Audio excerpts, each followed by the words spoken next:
Hello family, তোমরা এই জায়গাটা দেখে বুঝতেই পারছো এখানটা হচ্ছে আমাদের রান্না করে হয়। ঠিক আছে। আর এখন আমি কি রান্না করব চলো সেটাই তোমাদের সাথে শেয়ার করব। আর আজকে হচ্ছে 1 জানুয়ারি, তো সবাইকে হ্যাপি নিউ ইয়ার। তো চলো রান্নাটা শুরু করা যাক। আজকে আমি একটুখানি অন্যরকম ভাবে চিকেনটাকে রান্না করব, মানে খাবো চিকেন আর স্বাদ নেব মটনের। তো চলো এখন রান্নাটা শেয়ার করা যাক, কিভাবে করব সেটাই তোমাদের সাথে শেয়ার করব। আর অবশ্যই কেউ যদি এরকম ভাবে খেয়ে থাকো কমেন্টে জানাও কেমন লেগেছিল। আর যারা করনি কোনোদিনও একবার ট্রাই করে দেখো। তো চলো আগে খাবো, তার আগে আগে করবো, তারপরে গিয়ে খাবো আর তোমাদেরকে রিভিউ দেবো যে কেমন হচ্ছে, কারণ এটা আমি ফার্স্ট টাইম করছি। A few moments later. Chicken, এখানে 1 কেজি চিকেন আছে, আর এখানে মোটামুটি 250-300 গ্রাম মতো চর্বি নিয়েছি।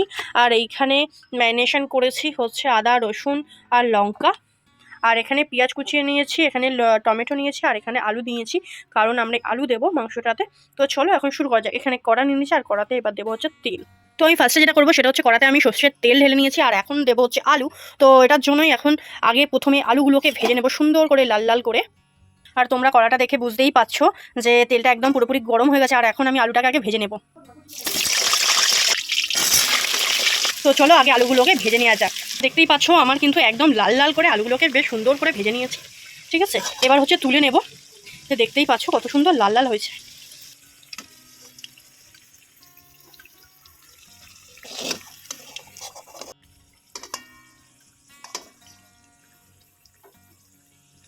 সো গাইস, দেখতেই পেলে যে আলুগুলো লাল লাল করে ভেজে নিলাম। তারপরে দিলাম ওই তেলের মধ্যেই একটু গোটা এলাচ, দালচিনি, আর হচ্ছে 2-3টে মতো তেজপাতা, 2-3টে মতো শুকনো লঙ্কা, আর একটু দিলাম হচ্ছে মৌরি, আর একটু দিলাম জিরে।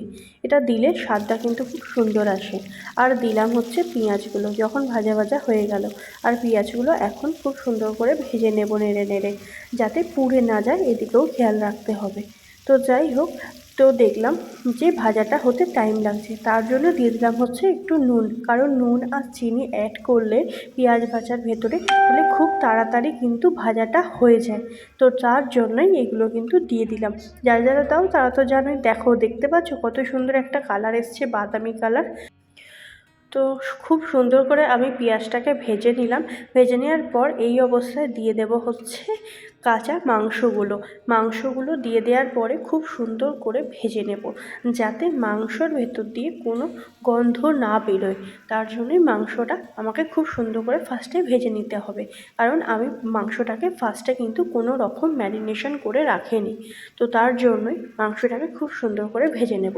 আর এখন দেব হচ্ছে নুনটা দেব তার কারণ হচ্ছে যাতে মাংসর জলটা পুরোপুরি বেরিয়ে যায়, আর বেরিয়ে গিয়ে যেন মাংসর ভেতরে আবার সেটা ঢুকে যায়। তো তার জন্যই কিন্তু এই নুনটা দিয়ে ভালো করে সুন্দর করে ভেজে নেব। তো ভেজে নেওয়ার পরে দেখো কালারটা কত সুন্দর এসেছে। এই দেখো, দেখতে পাচ্ছ কত সুন্দর কালারটা এসেছে। এই অবস্থায় কিন্তু আমার মাংস ভাজা পুরো সম্পূর্ণ হয়েছে। ঠিক আছে, এবার দেব হচ্ছে মশলা। যে মশলাটা করে রেখেছিলাম, একটু আদা, রসুন, আর একটু হচ্ছে লঙ্কা। এখানে কিন্তু কোনো রকম আমি পেঁয়াজ বাটা বা টমেটো ইউজ করিনি এখনও পর্যন্ত। তো এই অবস্থায় কিন্তু মশলাগুলো দিয়ে ভালোভাবে নাড়তে হবে, যাতে যেন মশলাটা একদম ধরে না যায়। তারপরে দিলাম হচ্ছে এটা একটু জিরে গুঁড়ো আর গোলমরিচ গুঁড়ো, যাতে ঝালটা একটু মুখে লাগে। তার জন্য এটা আমি দিলাম। তোমরা চাইলে কিন্তু স্কিপ করতেও পারো, কিন্তু হ্যাঁ, জিরে গুঁড়োটা একটু কিন্তু তোমরা অ্যাড করো। এখানে আমার জিরে গুঁড়ো ছিল, ও হ্যাঁ, ধনে গুঁড়োও ছিল ওটা একটু। তারপরে দিয়ে দিলাম হচ্ছে আমার কুচানো যে টমেটোগুলো আমি কুচিয়ে রেখেছিলাম, এই কুচানো টমেটোগুলো। তো টমেটোগুলো দিয়ে দিয়ে ভালো করে মশলাটা কিন্তু নাড়তে হবে, সমানে কিন্তু নেড়ে যেতে হবে, যাতে করে যেন মশলাটা কড়াতে একটুও না ধরে যায়। কারণ ধরে গেলে গন্ধটা কিন্তু ভালো আসবে না, একটা বাজে গন্ধ, স্মেল বেরোবে।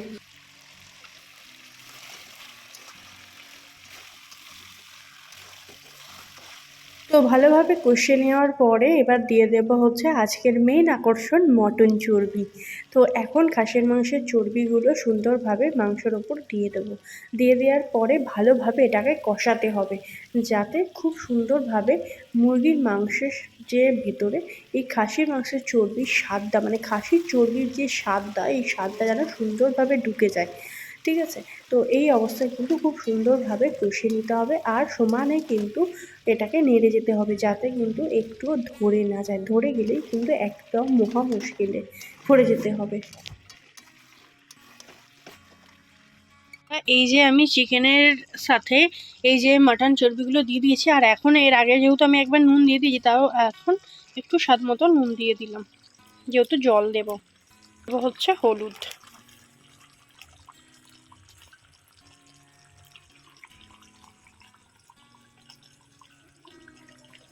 দিলাম হচ্ছে একটু গুঁড়ো লঙ্কা। আর তোমরা যদি এবার ভালো করে একটুখানি এটাকে সুন্দর করে কষাবো, না এটা সাদা সাদা দেখতে লাগছে, তার জন্য এগুলো দিয়ে দিলাম।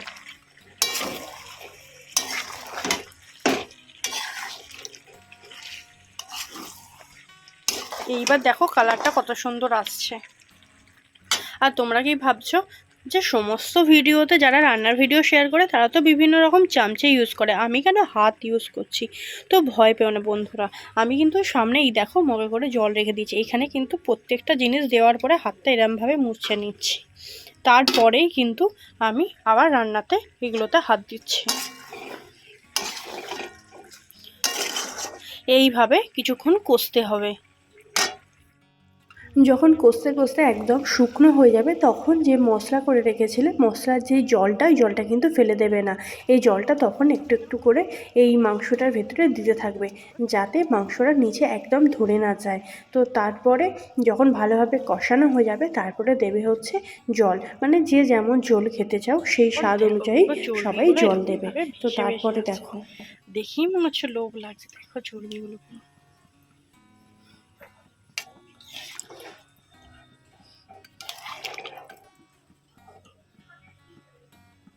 দেখতেই পাচ্ছ। এই যে আমার চর্বি দিয়ে মুরগির মাংসের ঝোল, জাস্ট অসাধারণ লাগছে দেখো দেখতে।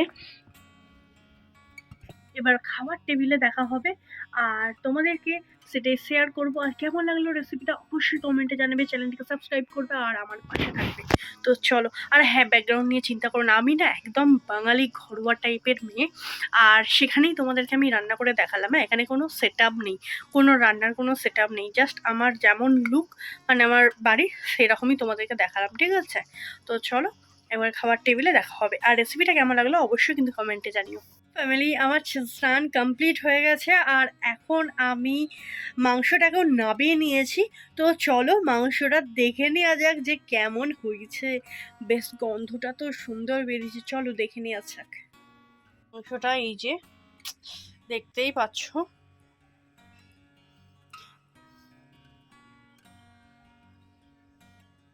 আর এইটা হচ্ছে আমার ফেভারিট জিনিস।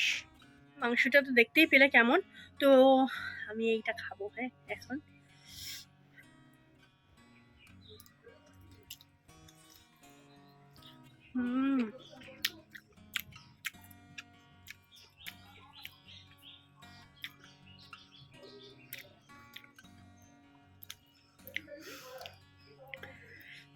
দারুণ দারুণ হয়েছে, মানে অসাধারণ হয়েছে খেতে। তো চলো এবার ভাতের টেবিলে দেখা যাবে। তো ফাইনালি বসে গেছি আমি এখন হচ্ছে খেতে, আর ভাতটা মা বাড়ছে তার জন্য ওয়েট করছি কখন আমাকে ভাত দেবে। তো যাই হোক আমাকে ভাত দিয়ে দিয়েছে, আর এদিকে নিয়ে নিয়েছি হচ্ছে ফার্স্টেই চিকেন লেগ পিস, আর এদিকে নিয়েছি একটা পাতিলেবু, আর এই যে দেখতে পাচ্ছ মাংসটা, আহা কত সুন্দর লাগছে দেখতে। আর এদিকে আমরা সবাই বসে গেছি, আর এটা হচ্ছে ভাইয়ের জন্য তুলে রাখা হচ্ছে কারণ ভাই গেছে কাজে। আর এদিকে মা আমি বাপি তিনজনে মিলেই খেতে বসে গেছি এই মাটন চর্বি দিয়ে চিকেন ঝোল খাওয়ার জন্য। তো যাই হোক মা আমাকে ফার্স্টেই কিন্তু দিয়ে দিচ্ছে হচ্ছে মাংসের ঝোল আর মাংসগুলো, মানে যে পিসগুলো আর কি আমি খেতে ভালোবাসি। আর এই যে দেখতে পাচ্ছ আমাকে একটা চর্বি দিয়েছে, কি সুন্দর লাগছে খেতে মায়েরই বলছি। আর সুন্দর করে লেবুর রসটা ভাতের মধ্যে মেখে নিলাম, আর মেখে নিয়ে আহা হা প্রথম বাইট যা লাগছে না, মানে এটা বলে বোঝানো যাবে না, না খেলে না বিশ্বাস করবে না। অবশ্যই কিন্তু যারা এখনও পর্যন্ত কোনোদিনও খাওনি বা জানোই না এভাবে রান্না করতে হয়, অবশ্যই কিন্তু একবার রান্না করে দেখো। সত্যি বলছি এই চিকেনের ভেতরেই কিন্তু পুরো মটনের স্বাদ পাবে তোমরা, জাস্ট অসাধারণ লাগবে, ঠিক আছে? আর তো চলো ভাতটা পুরোপুরি খেয়ে নেওয়া যাক, ঠিক আছে? কারণ ভিডিও করতে করতে খাওয়া যায় না, আর ভিডিওটা আমাকেই করতে হয় কারণ বাড়িতে ভিডিও করে দেওয়ার মতো কেউ নেই। তো তার জন্য ভিডিওটা আমাকেই সম্পূর্ণ করতে হয়, আর ভিডিও করতে করতে সেইভাবে খাওয়া যায় না। তো যাই হোক, চলো ভিডিওটা আজকে এখানেই শেষ করব। কেমন লাগলো ভিডিওটা অবশ্যই কিন্তু কমেন্টে জানাও। এরকম নতুন নতুন রেসিপি আর নতুন নতুন ব্লগ দেখবার জন্য চ্যানেলটিকে সাবস্ক্রাইব করে রাখো। এখনের মতো টাটা।